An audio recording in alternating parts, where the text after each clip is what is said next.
अस्सलामुअलैकुम। टेलर हर कैप्री का 800 से 1000 रुपये मांगता है। आज मैं आपको दिखाती हूँ कि घर में पड़े कपड़े से एक परफेक्ट कैप्री कैसे बनाऊँ, वो भी बिल्कुल ज़ीरो खर्चे से। 1 घंटे में परफेक्ट कैप्री कैसे तैयार की जाए। और सबसे अच्छी बात, ये बिल्कुल बिगिनर फ्रेंडली है। अगर आपने कभी पहले मशीन नहीं चलाई फिर भी आप ये बना लोगी। इस वीडियो को स्किप किए बगैर एंड तक देखो। चलें शुरू करते हैं। सबसे पहले अपनी पुरानी फिट वाली कैप्री ले लो, यही हमारा नक्शा बनाएगी। अब पुरानी कैप्री को डबल फोल्ड करके ऊपर बिछा दो।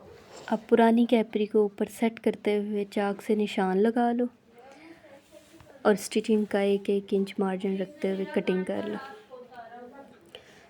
अब कैप्री की म्यानी ऊपर रख के शलवार के साथ आसन का नाप लेने के लिए, आसन को म्यानी भी कहा जाता है, 2 इंच इलास्टिक के लिए छोड़ते हुए ये भी म्यानी के साथ म्यानी रख के नाप करके कटिंग कर ली। देखें कितना आसान है, बिल्कुल भी घबराना नहीं है, टेंशन नहीं लेनी, टेंशन फ्री होकर करें क्योंकि अपनी ही कैप्री है। 1 दफ़ा गलती होगी, 2 दफ़ा गलती होगी, लेकिन तीसरी दफ़ा आप बिल्कुल परफेक्ट हो जाएंगे। अब दोनों पॉइंटों को अलग अलग जोड़ना है, सीधा सीधा स्टिच।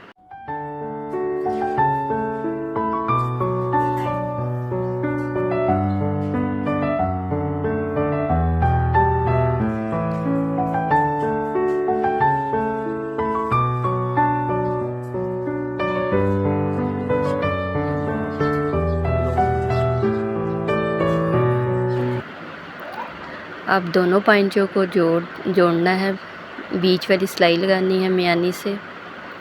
यही हमारी असल सिलाई है जहाँ से कैप्री तैयार होगी।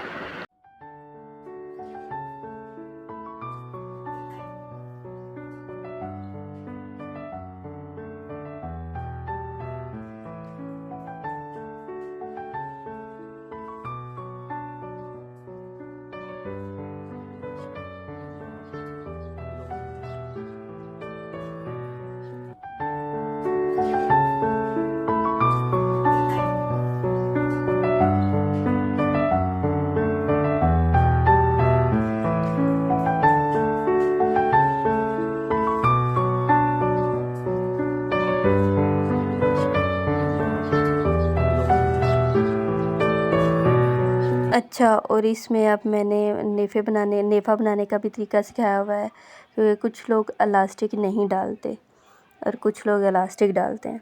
तो ये बग़ैर इलास्टिक के नेफ़ा बनाना सिखाऊंगी। ये मैंने ऊपर से 2 इंच पे निशान लगा के इसको त्रिकोण शेप में फ़ोल्ड कर दिया था और फिर इसको सिलाई लगा के सीधा जब करो तो ऐसी शेप आ जाती है, जिसके ऊपर सिलाई लगा के हमने इसको बंद करना पड़ता है ताकि ये हमारी निकले ना। जब इलास्टिक डालें तो ये आगे पीछे कपड़ा ना हो, ऐसे एक मोरी सी बन जाती है। और अब ऊपर से नेफ़े का सिलाई लगा देंगे। पूरी सिलाई बहुत नीटनेस के साथ लगानी है। बेशक आप पहले प्रेस कर लें जो एक्सपर्ट नहीं है, और जो मतलब आसानी से नेफ़ा मोड़ सकते हैं वो ऊपर सिलाई चला दें। अब ये मैं सिलाई चला रही हूँ। देखिए बहुत ही आसान है नेफ़ा बनाना बग़ैर इलास्टिक के। नेक्स्ट वीडियो में मैं इलास्टिक बनाना भी इलास्टिक कैसे लगाया जाता है वो भी सिखाऊंगी बिगिनर्स के लिए। बहुत ही आसान तरीका है। और मशीन आराम से चलाइएगा जो बिगिनर्स हैं, क्योंकि इस तरह मशीन में हाथ भी आ सकता है, सुई भी टूट सकती है और सबसे बड़ी बात कपड़ा भी फट सकता है। इसलिए मशीन बिल्कुल आराम से चलानी है, स्लो चलानी है, ताकि एक दफ़ा आपकी जब प्रैक्टिस रहेगी, प्रैक्टिस आप करती रहेंगी, मशीन एक दफ़ा चलाती रहेंगी, दूसरी दफ़ा, तीसरी दफ़ा, फिर आपका जब हाथ से जम के बैठ जाएगा फिर आपको कोई मसला नहीं होगा। ये अब मैंने पूरी नेफ़े की सिलाई कंप्लीट कर लेनी है। आप चाहें तो इलास्टिक भी डाल लें, 2 इंच का मार्जिन रखते हुए जिसको इलास्टिक डालना हो वो इलास्टिक डाल लें। अब मेरी ये सिलाई कंप्लीट हो गई है। इसके बाद मैं आपको पांचे में गुम सिलाई और पांचे का बताऊंगी कि पांचे की सिलाई कैसे लगाते हैं जिसमें खिंचाव ना आए।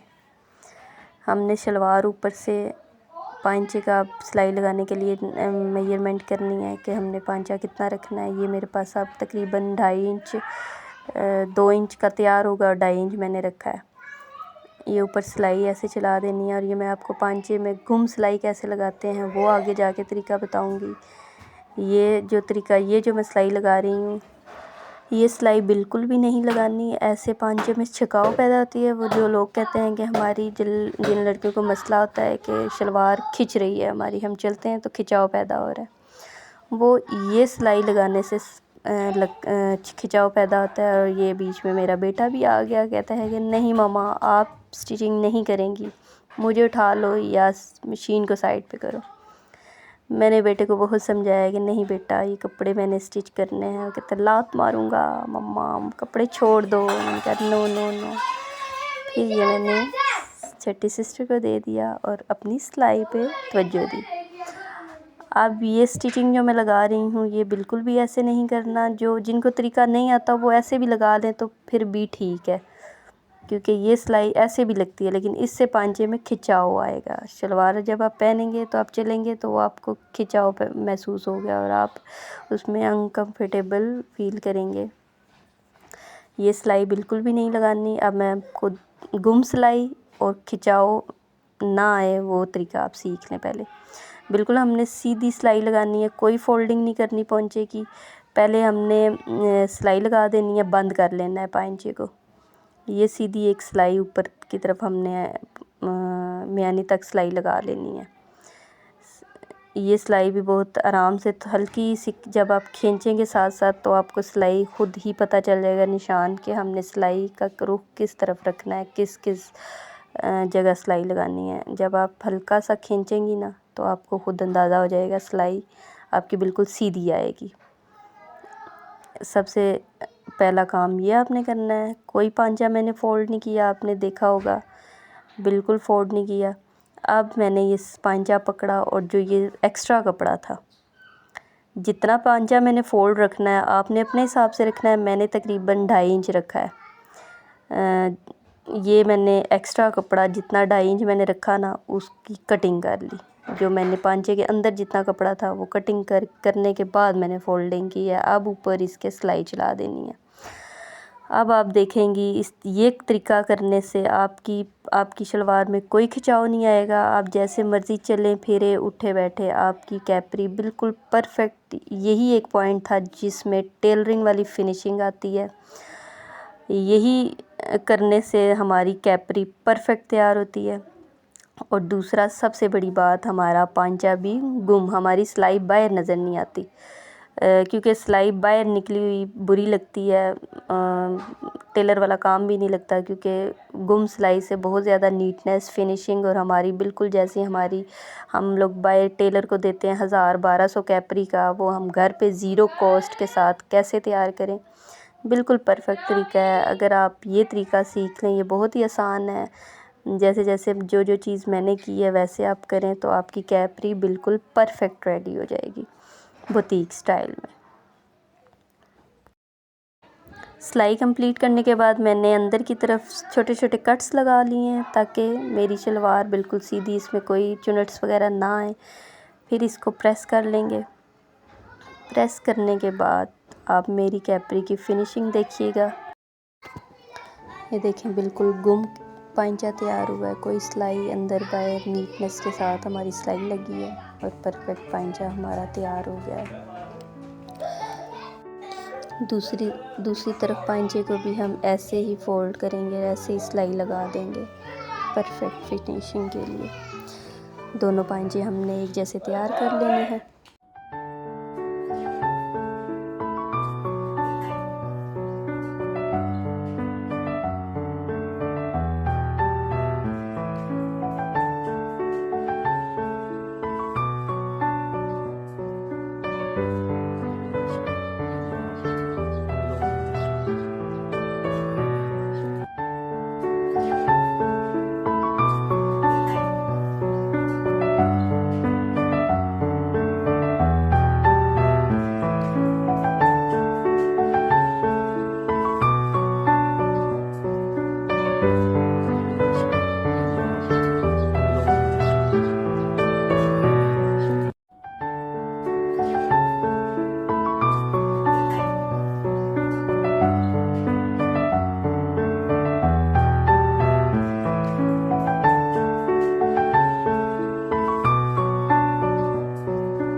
देखें कितनी प्यारी कैप्री बन के रेडी हुई है। अगर आपको, और सबसे बड़ी बात, इस पर 1 रुपया भी नहीं लगा। अगर आपको ये कैप्री पसंद आई है तो लाइक ज़रूर करें और मुझे कमेंट करके बताएं कि नेक्स्ट वीडियो में आपको क्या सिलना सिखाऊं, फ़्रॉक या कुर्ती। अगर आप मेरे चैनल पर नए हैं तो फॉलो भी ज़रूर कर लें, सब्सक्राइब कर लें, ताकि मैं ऐसी ही मज़ीद नई वीडियोज़ आप तक लाती रहूं। अल्लाह हाफ़िज़।